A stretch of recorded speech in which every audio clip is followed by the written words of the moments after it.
اللہ کے نام سے شروع جو نہایت مہربان رحمت والا ہے۔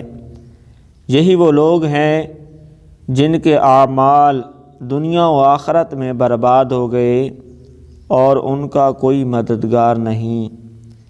کیا تم نے ان لوگوں کو نہیں دیکھا جنہیں کتاب کا کچھ حصہ دیا گیا کہ جب انہیں اللہ کی کتاب کی طرف بلایا جاتا ہے تاکہ وہ ان کا فیصلہ کر دے تو پھر ان میں سے ایک گروہ بے رخی کرتے ہوئے منہ پھیر لیتا ہے۔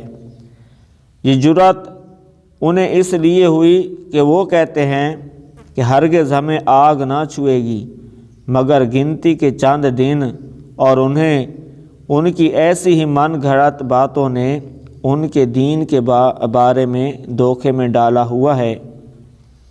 تو کیسی حالت ہوگی جب ہم انہیں اس دن کے لیے اکٹھا کریں گے جس میں کوئی شک نہیں، اور ہر جان کو اس کی پوری کمائی دی جائے گی اور ان پر ظلم نہ ہوگا۔ یوں عرض کرو، اے اللہ ملک کے مالک، تو جسے چاہتا ہے سلطنت عطا فرماتا ہے اور جسے چاہتا ہے چھین لیتا ہے، اور تو جسے چاہتا ہے عزت دیتا ہے اور جسے چاہتا ہے ذلت دیتا ہے۔